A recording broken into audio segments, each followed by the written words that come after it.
Good morning, everyone, and welcome to Building Binary Option Strategy Using Technical Analysis Part 2.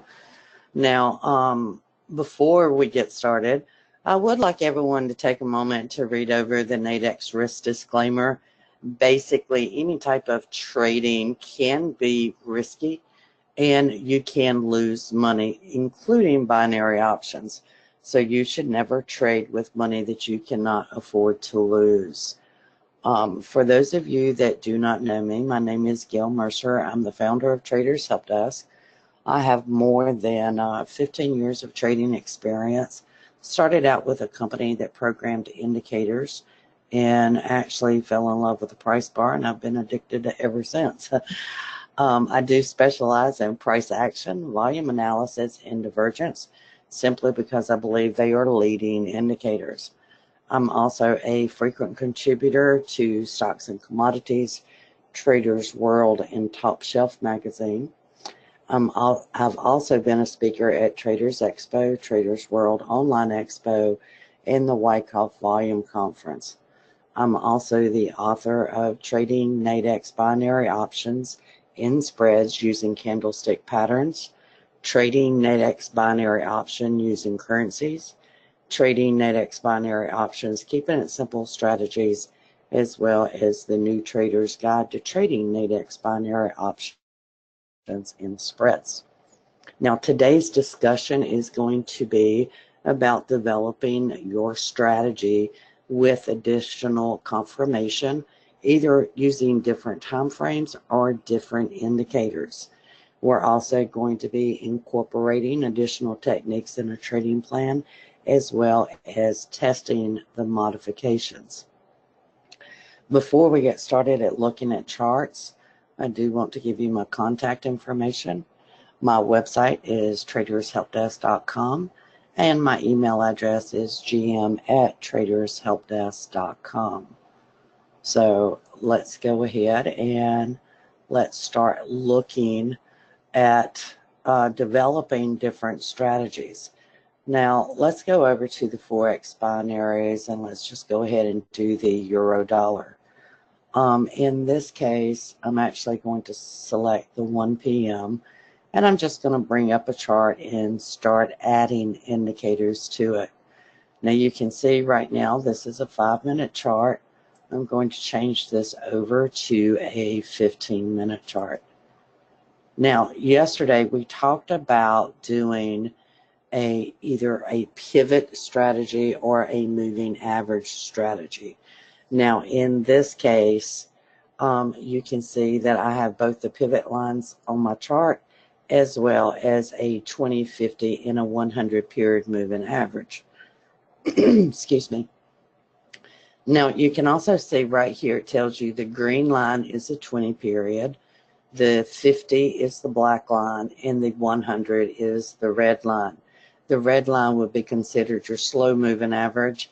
The black line would be considered your medium moving average. And then, of course, you have your green line, which is the fast period moving average. Now, you can develop strategies just using the pivot lines or just using a moving average like we did yesterday. But then you also have to go back and back test it. A great example is, okay, yesterday we did one that said, okay, it has to touch the fast line and then it has to develop a bearish bar.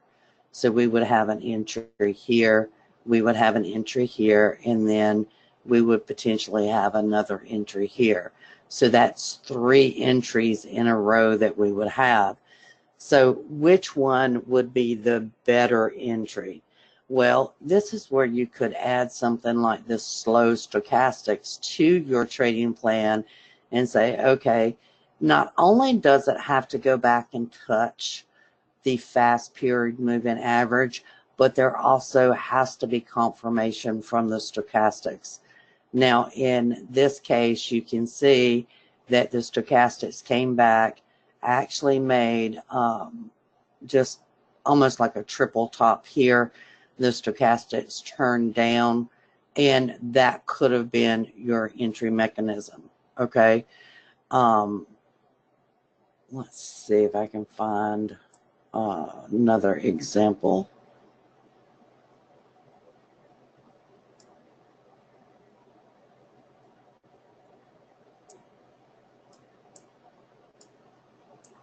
And my chart's not moving.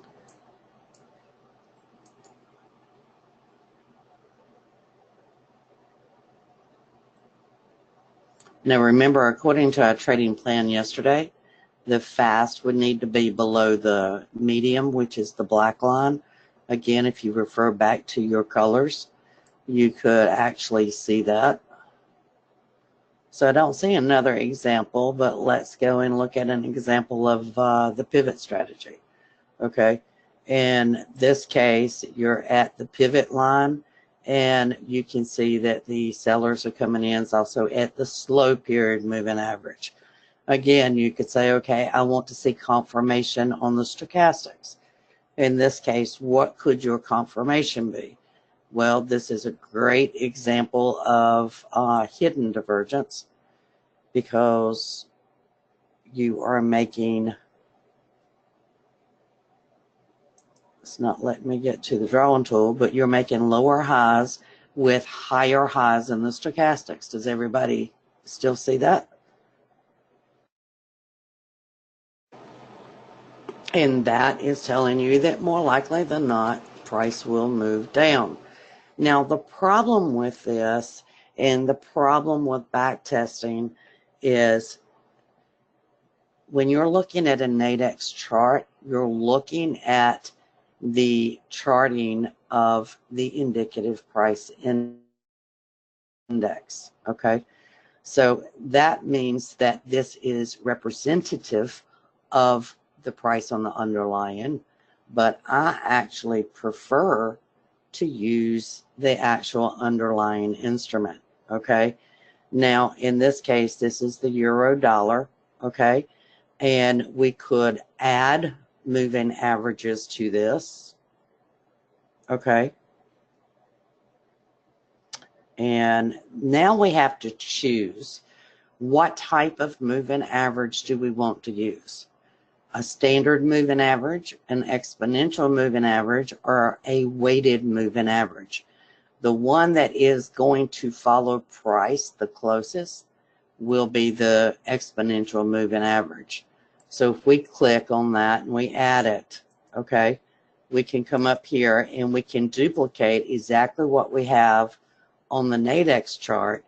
The only difference is this is the actual underlying data. Okay, that means if I'm reading candlesticks, I want to read them on the underlying, not on the Nadex charting. Does everybody understand that?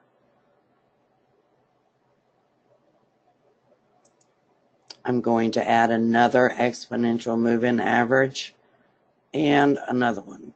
So now we have 3 that will be on here. We just have to change the settings. So we want 20, we want a 50, and we want to change this one to black. We're going to use the same colors as on the other one. And then we're also going to do a red one, and that's going to be our 100 period moving average. I don't think there's a big difference, to be honest with you, Tammy. If I put both of them up side by side, and I do typically watch them side by side, let me put this one up on my other monitor, and then I can bring it over.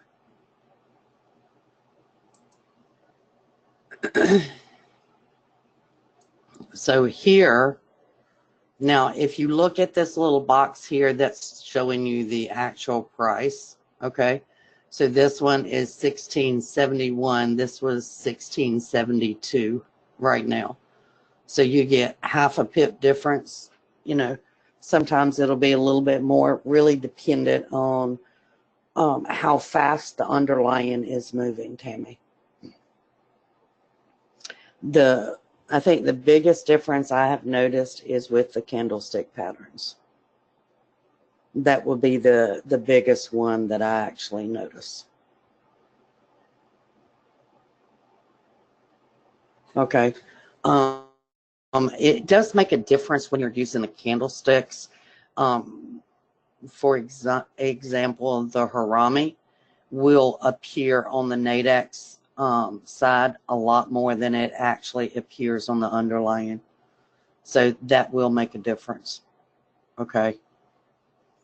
Now, on this one, for example, if we were just using our moving average strategy from yesterday, then you can see actually,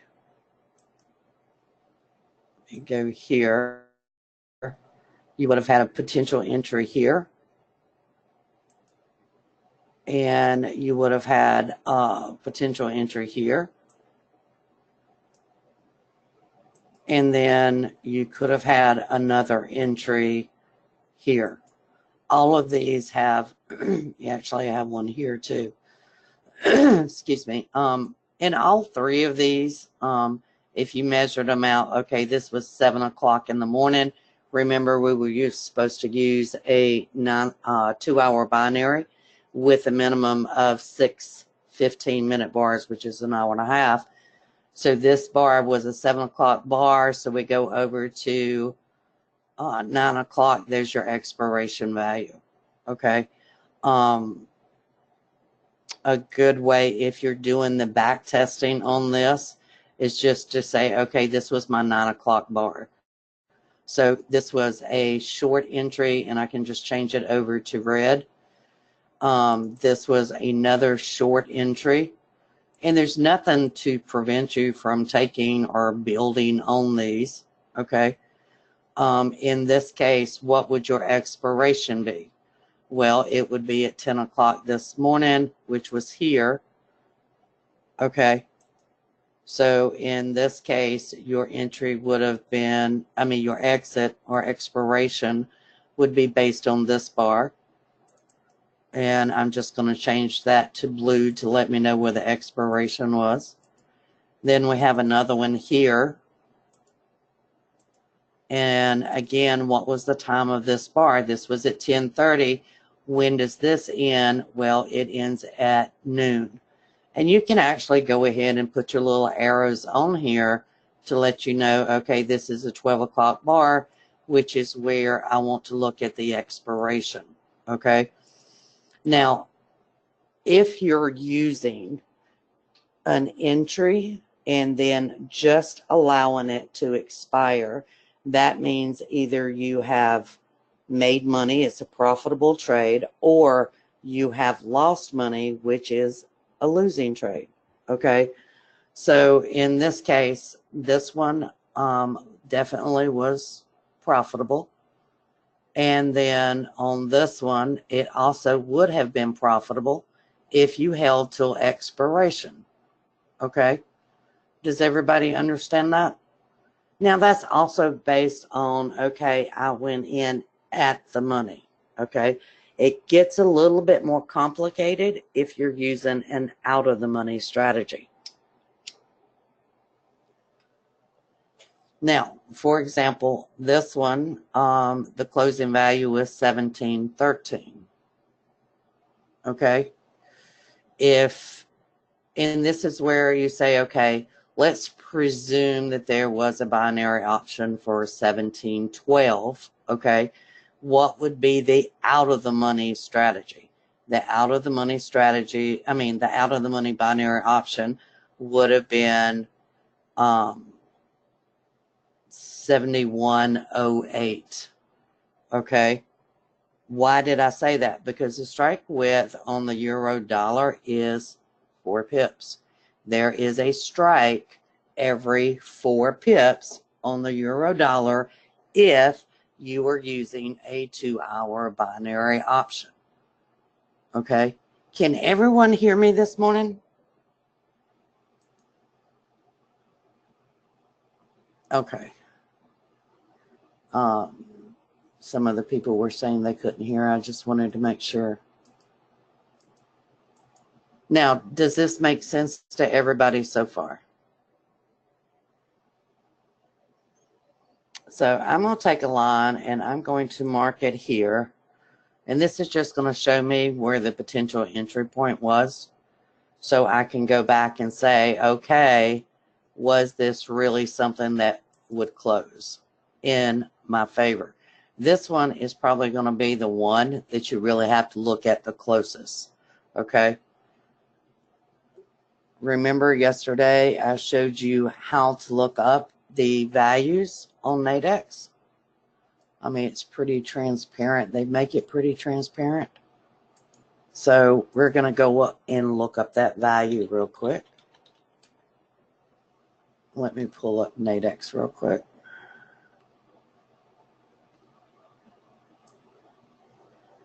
Okay, so now we have Nadex, and we're going to go back and we're going to look at the market data. And it is for today. We want to see the results.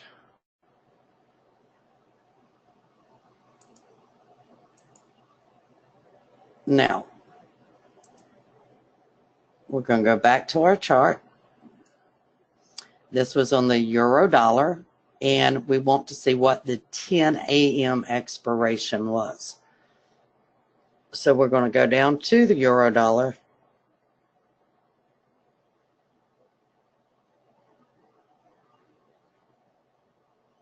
I went too far.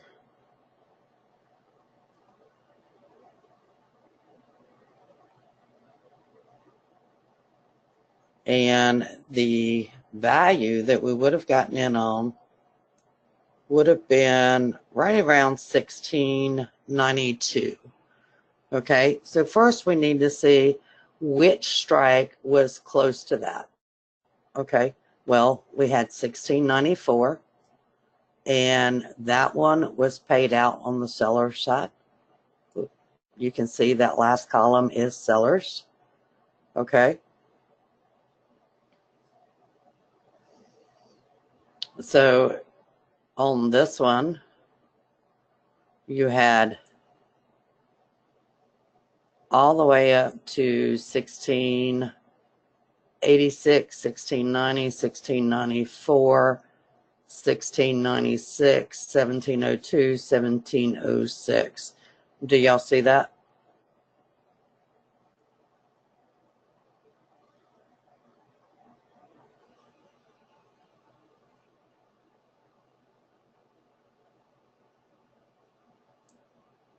Oh, sure, Tammy. If you go, let me go back to that screen. I'm working off of multiple screens today, so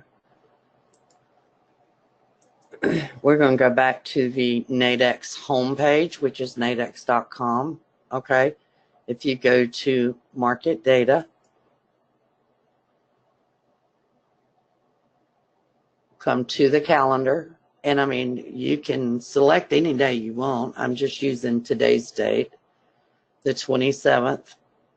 Go to the results, and that's where you get to this data. Now, this is a hard, tedious process to actually check your strategy. It really is. And what you want to do is pretty much start with a strategy that you can say, okay, according to this, this is a profitable strategy on the underlying. Okay. So I'm going to show you a shortcut for, hey, this is a good place to start. Okay. Does everybody understand what I'm fixing to show you? This makes it, because right now you're having to go back and you're having to say, oh, okay, this would have been an entry, this would have been an entry, this would have been an entry. Okay. And this is just based off of indicators. That's all. Well, if you have something like TradingView, and let me get rid of all of the drawing things, you can actually simply add a strategy and see whether it was profitable or not. And that's exactly what I've done on the euro. You can see up here, I've got the stochastic slow strategy. And if I click on the format, you can see that I have a length of 5. Overbought is at 80, oversold is at 20. Okay. Now, if I run this on a 15-minute chart, okay, would it make money just using the underlying data? Okay. And there's a couple of things that you really want to look at when you're looking at this. Okay. Number one, how many trades is the strategy showing? Okay. Now remember, with binary options, very different from trading the underlying. Trading the underlying, you may have a stop in there or may not have a stop. In this case, you're either long or you're short, so you're always in the market. Okay. Now, in this case, we're going to be using a binary option based on the closing price of the bar. Does everyone understand that?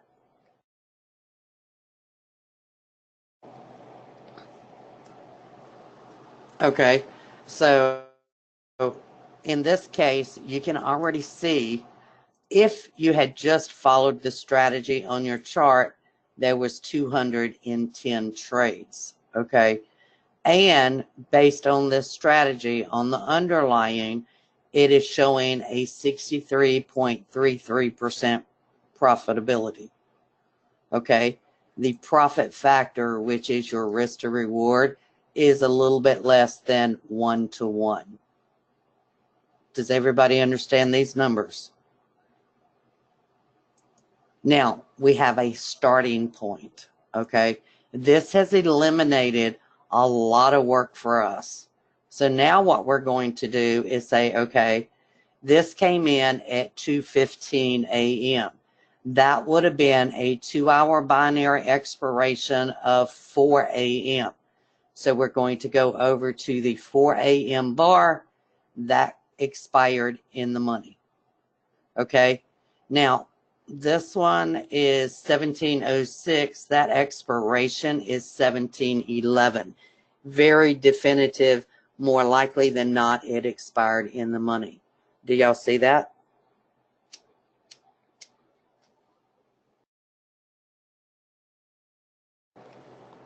So let's go to the next one. Okay, this one you actually would have went short at 1746 at 11:15 in the morning.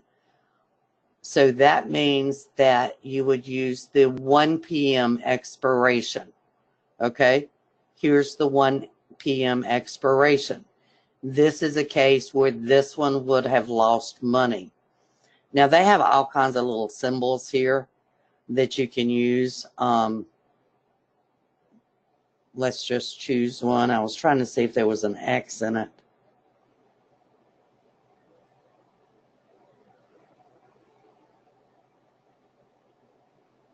Well, I think that's the closest one. So I'm going to put that on here. That tells me that was a losing trade. Okay, just select one. In this way, you can go back and you can actually mark your charts and say, okay, this was a good trade. This was a bad trade. And I'm going to use the thumb up. So now we know this was a good trade. And we can even change this one to thumbs down. Okay, I just saw the thumbs. So now we can go through and do this. Do you see how much easier this is? So now we have one here. It's 1:45. That means it would be 3 a.m. So where was the 3 a.m. bar? So again, we get a thumbs up here.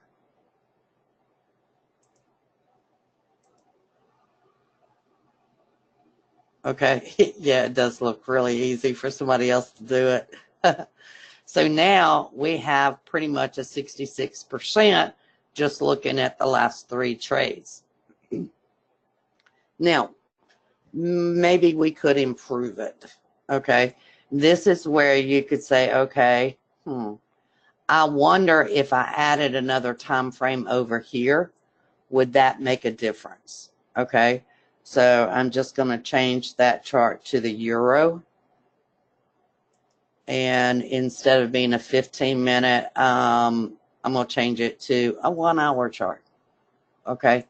Is there anything over here that would have said, probably shouldn't take this trade? So we're just going to add another stochastics on here, just a regular stochastics.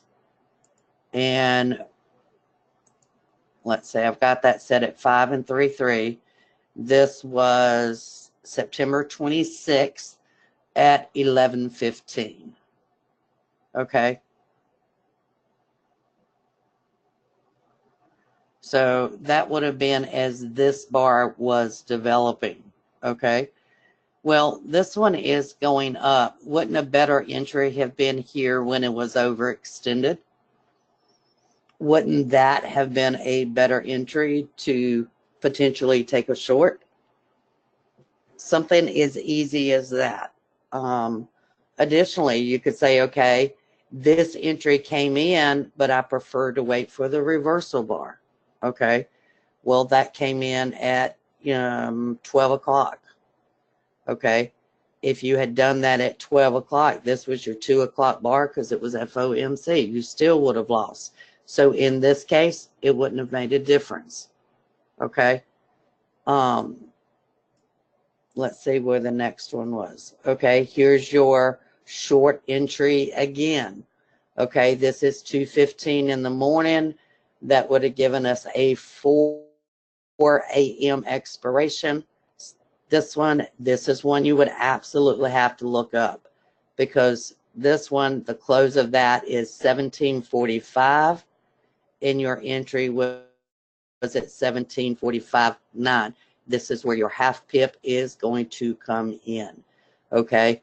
In this case, if it was at 17:45 even and there was a binary with that, that could have potentially made money. What date was this? This was September 25th. This is where we go right back to the Nadex, go back to the 25th, go back to the results.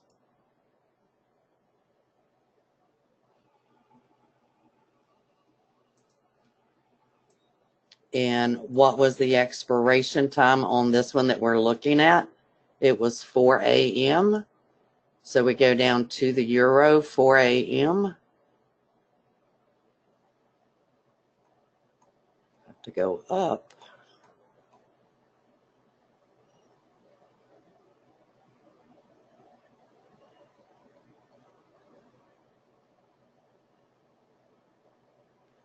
These are the dailies.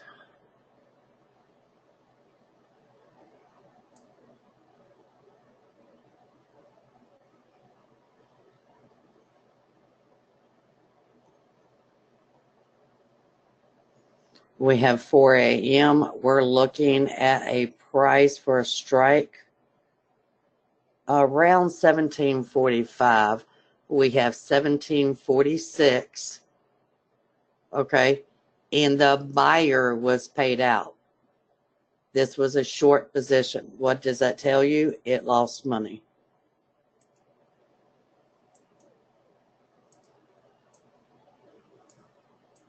Does everybody understand how I did that?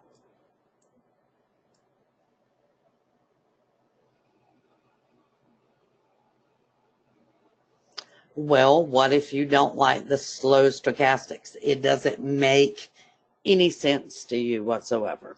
Okay? That's okay. Let's say you like moving averages. Okay? If you come up here and go to moving averages, do you see how you have a moving average crossover? Well, this is where you start. Okay? Go and look at the inputs. Do you agree with a length of 9? Well, I think 9 would be too fast, so I'm going to choose a 20. This one only has a 23.52% on a 15-minute chart. Would I want to use that? No, because with 1-to-1, a 23%, you're going to lose money, and that's 1,246 trades. Okay. Well, I don't want to use that one. Maybe I want to use something higher. Let's go to a 40. Okay. Well, 40 is about the same way. Do y'all see that? So that tells me I don't want to use just a moving average crossover. Okay. Well, maybe I should use the 2-line moving average. Okay. We have a moving average 2-line cross. Okay. Now, at the default of 9 and 18, it's 38.47% successful. Does that mean it will not work? Is that what that means? Well, it depends on what type of binary option you're using. Okay. If you're using a 1-to-1, that's not going to work. But what if you decided, okay, I like this, it makes sense to me. I'm going to limit my risk to $25. I'm going to let it expire at $75. Would that same strategy potentially make money? Yeah, it's basic math. Okay. And this is what most traders actually realize. It comes down to what you can actually make. If I had a 30%, this is 38, but I'm using a 30%. If I had 20 trades that made $75 and 10 trades that lost $25, I could still potentially be successful. In other words, I don't have to be a great trader. I just have to know how to implement a risk to reward ratio. And this is one of the reasons I trade out of the money binaries. Okay. You don't have to be right all the time, as long as you're right some of the time. That's all that matters. Now, this is a 9 and an 18 period. Well, maybe I think that's still a little bit too fast. What if I did a 20 and a 40? Would I still see the same results? Yep, pretty much the same results.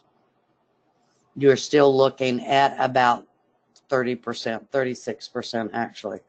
What if I changed it and went to, okay, I'm going to do an hourly base? Well, now we're actually at a 40%.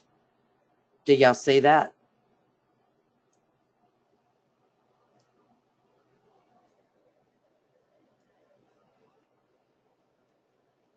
Now, why did I select a moving average? Because it's very easy to understand moving averages. You know, you've got two moving averages. They're both based on the close, and either it's a 20 period or a 40 period. Okay. Now you can change that. Okay. No, and there's you can't. Sorry. Some moving averages you can actually change, whether it's based on the close or the high or the low. And that's just another way to trade. Okay. But you can take just about any strategy that is an actual strategy that gives you entries on your chart and easily see whether it can potentially make you money on the binary options. Does anybody have any questions about that?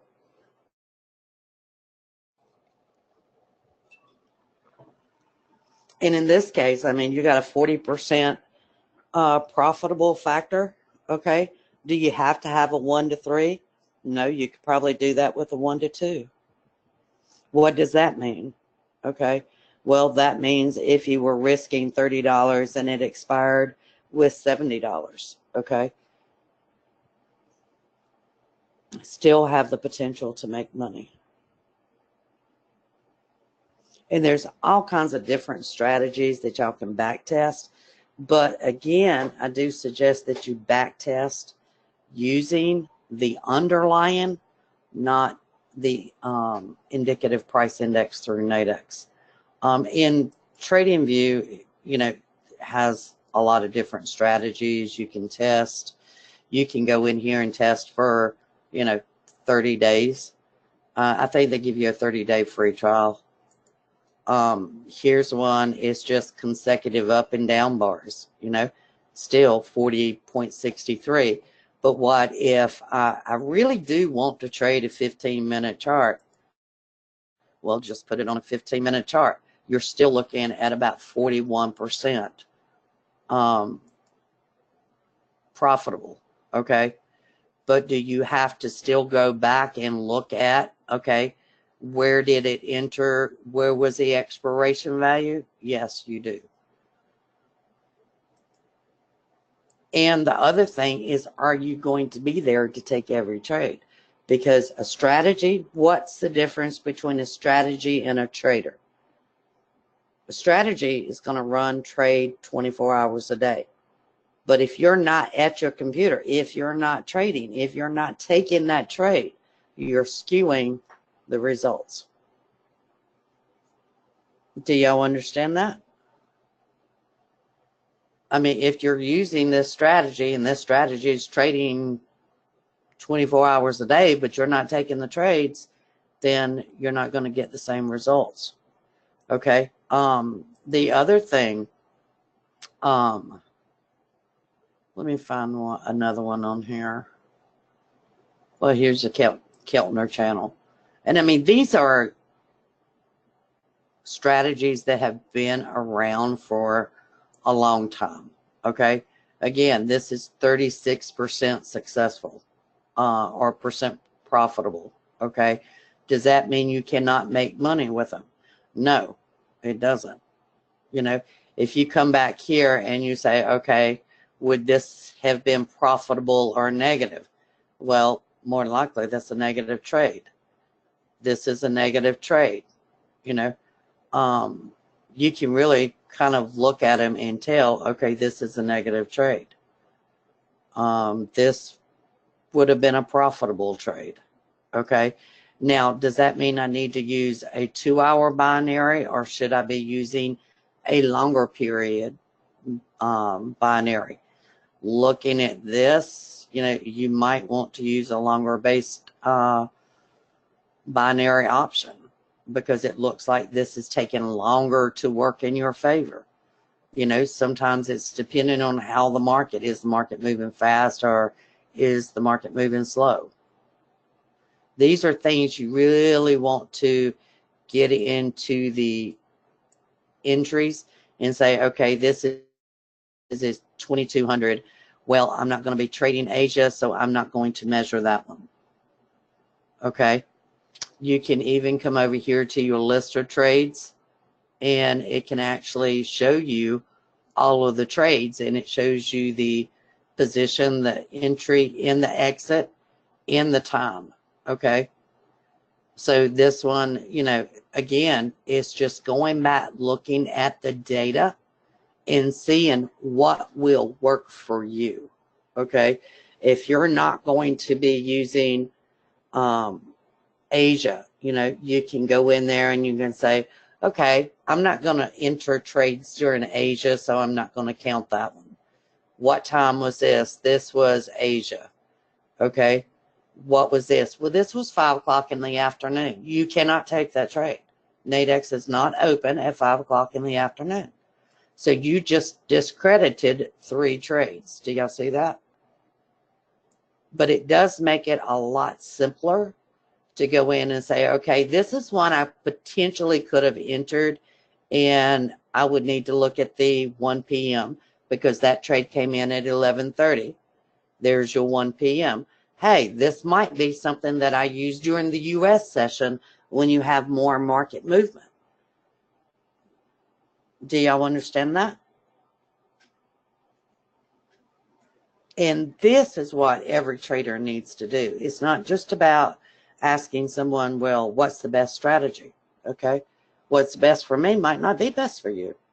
You don't have the same knowledge as I do. So this is where you come in and you say, okay, let me start some research here. You know, here's another one, 6:30 in the morning. 6:30 in the morning. Why is that a special time? Because the London session is open. This is the euro dollar. Hey, this might potentially be a good trade. Expiration would be 8 a.m. Yep, that one made money. Okay. This one, longer entry, 3 o'clock, 5 o'clock. Nope, that one lost.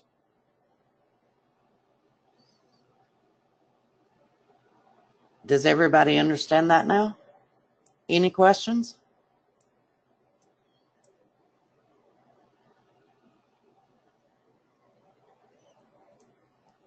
And sometimes it really is as simple as saying, well, I'm not going to trade Asia, so I'm not going to count those trades. Or, hey, I'm only going to trade Asia, so will this work for me? Or I'm only going to trade between 8 a.m. and noon.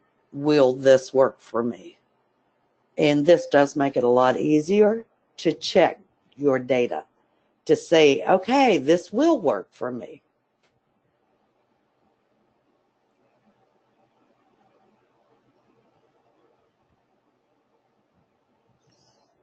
Any questions? And don't get real tied up into what the percent profitable is, because you can always work around this number. Do y'all understand that?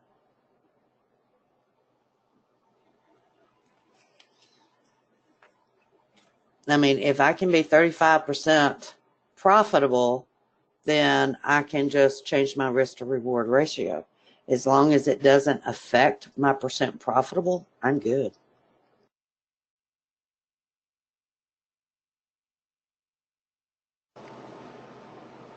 You know, I've always believed that numbers will work for you if you just sit back and do the math. And this is where, you know, binary options, hey, if you want to be a 1-to-1 risk to reward trader, you can do that. If you want to be a 1 to 0.5, you can. If you want to be 1 to 2, you can. If you want to be 1 to 3, you can. You choose your risk level. You choose it. The market doesn't choose it for you. If you go in the underlying, the market will choose your stop. You might think you do, but the market does. Any questions, guys?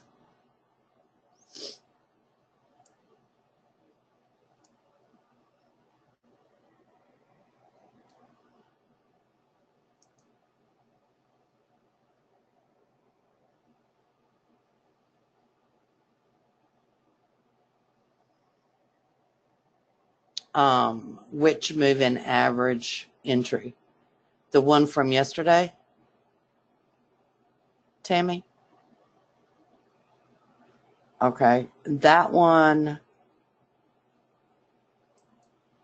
all you had to do on that one, we made it really simplistic, okay? Price had to come back, touch the fast period moving average, and then you had to have a bearish bar if the fast was below the medium and the slow. And both, let's see, let me remember the way I worded it. Both the fast and the medium had to be below the slow, and price had to go back to the fast, form a bearish bar, and then you traded a 2-hour binary in that direction, which means you went short. To go long, you actually had to have the fast above the medium and the medium above the slow. And I'm trying to find an area where we had that. Probably won't happen on the euro.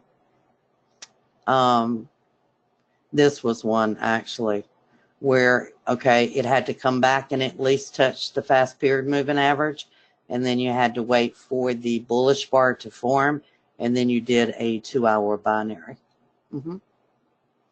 Now that's because we're using a 15-minute, okay? And I went over yesterday, let's say that you're using a 60-minute, okay? Well, you know, we want to have at least a minimum of 6 bars to allow price to move in our direction.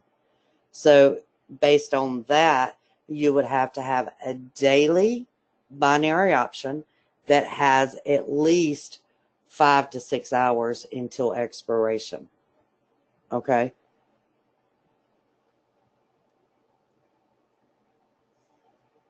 Now, one of the reasons I put that on there is because I prefer the out of the money binary options, because I really do look at risk to reward ratio a lot. But let's say you're doing it at the money.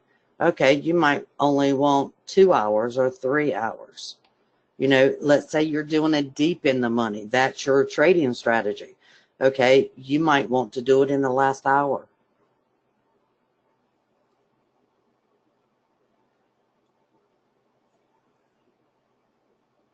The expiration times can be challenging. They really can.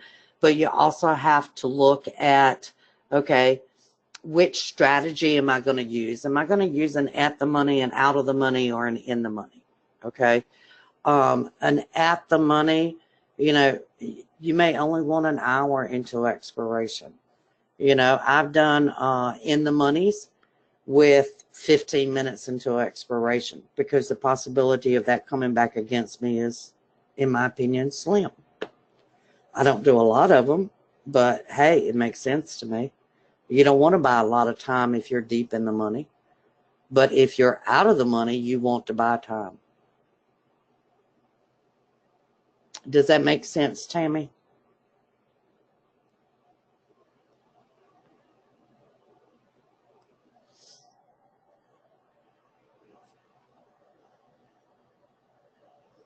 You know, and one thing to consider in the money, you kind of want it to stay right where it's at. You don't want it to go against you. Either it moves higher if you're long, or it just sits there. Hey, that's good. That's an in the money strategy. When are you likely to do an in the money strategy? When price is slow and not moving. Okay. Whereas, what do you need for an out of the money strategy? Well, you need price to move. Okay. Doesn't have to move fast. It just needs to move. So, for example, you know, this morning we had a very slow market. Okay. I love out of the money binaries. What does that mean for me? The market's not moving. I want to use out of the money, so I'm probably not going to get a trade. That's what that means. Does everybody understand that? I'm presuming everybody understands at the money, out of the money, in the money. If you don't, let me know and I can explain it to you real quick.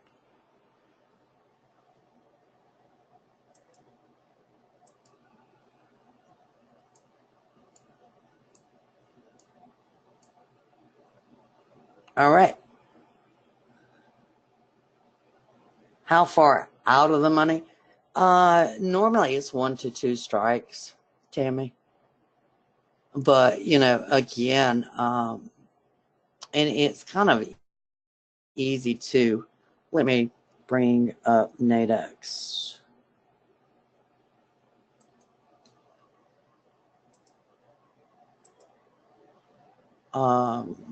We have an hour and 12 minutes. Okay. Let's just say that I've got a bias to the long side right now. Okay. So price is trading at 70. Okay. Well, I think it might go up. This is my bias is to the upside. So I'm more likely to say, okay, 74, that's 38, but I might be able to get that for 35. So I'm just going to set a target at 35. Okay. And if I get filled, you'll see it change over here. Now, someone that's like at the money might say, nah, I'm going to do this one here, but I don't want to pay 45. I want to pay, 48. I want to pay 45. So they're going to put an order in there at 45. Whereas someone that is, for example, in the money, they may come down here and say, okay, I don't want to pay 71, but I will pay 70. It's all about what you're willing to pay. Okay. Now this one has been filled. This one has been filled. This one has not been filled. That don't mean you cancel it. Just let it sit there and watch price. Okay. Now this is my out of the money. This is my at the money. And this is my, it would actually be deep in the money. Okay. With a bias to the long side. Okay.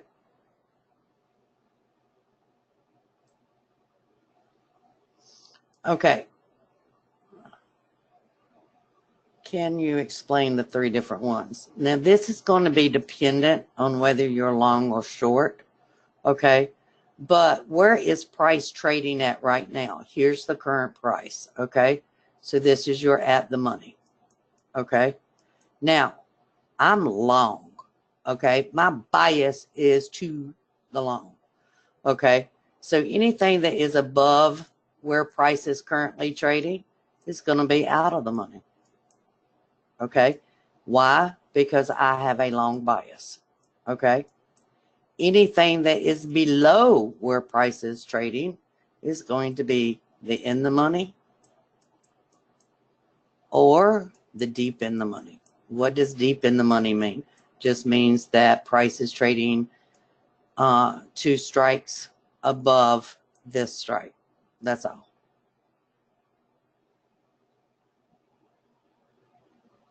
Okay.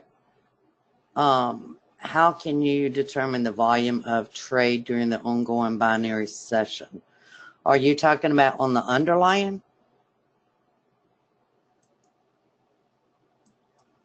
First, if you're doing forex, there's no really true volume. They're using tick count. You can come over here and add volume on it. So as you can see now, I have a volume chart. Okay. On the Nadex chart, you're not going to see the volume of the underlying, which is why they don't have volume on there. Remember, the binary is a derivative of the underlying, okay? The underlying being the euro dollar. Does everybody understand that?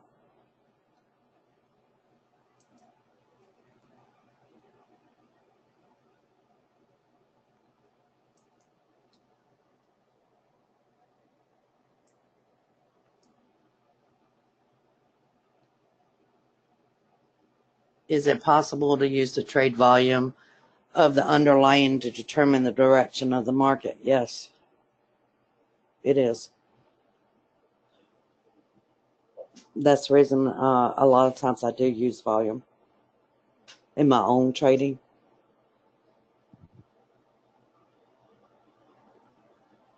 And I don't use simplistic volume indicators like you see there. I have my own that I use.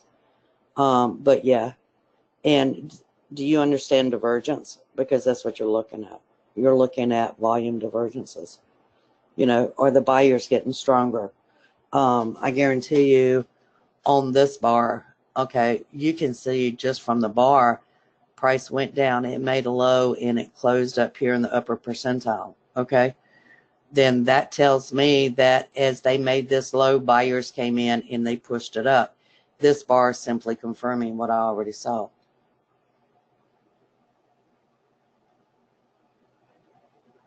I do not put these on my YouTube channel for review, Tammy. They're on the Nadex webinar YouTube. And typically it's about 24 hours after the webinar that they are posted.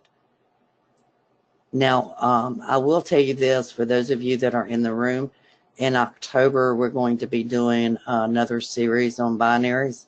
So you really want to make sure you're signed up for those when they come out.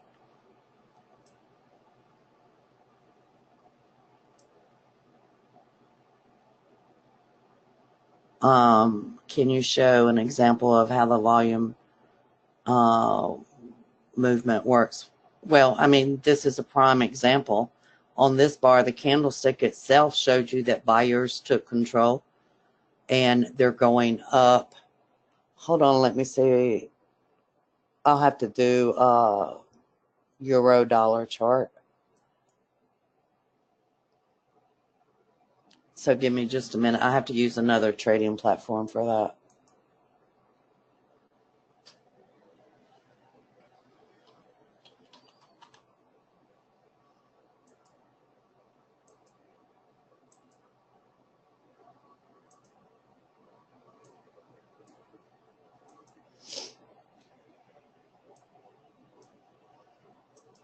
Give me just a minute. I have to set it up. Now this, I'm going to forewarn you, it may confuse some of you. So I don't want it to confuse you, but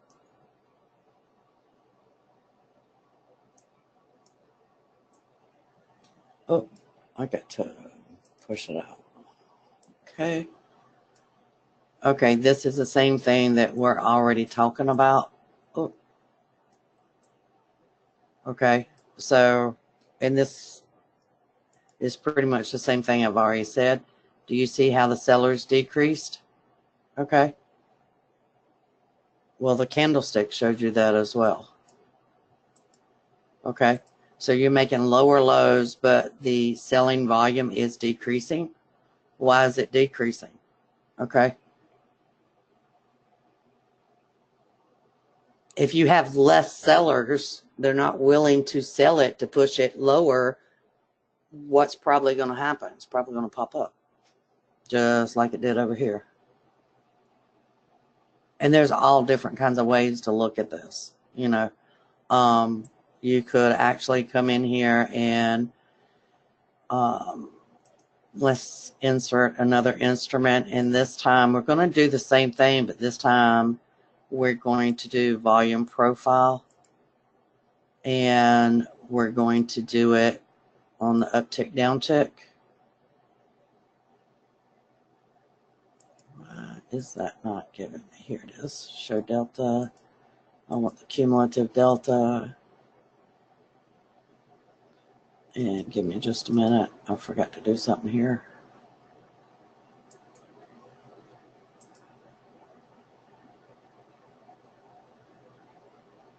And on this one,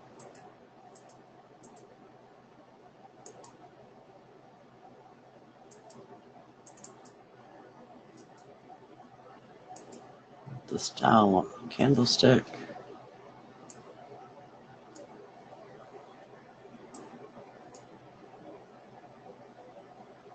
And we'll take this one off.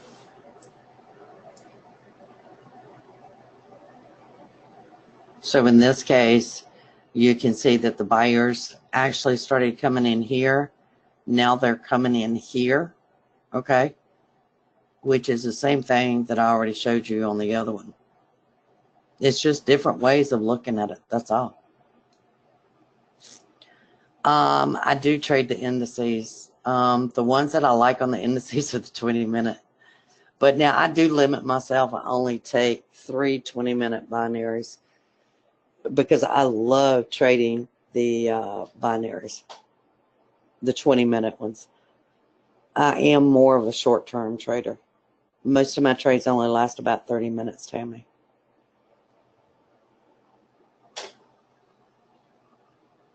Okay, any other questions, guys? If not, I do appreciate you joining me today. I really enjoyed talking about the markets with you. Again, if you have any questions, just send me an email at gm@tradershelpdesk.com.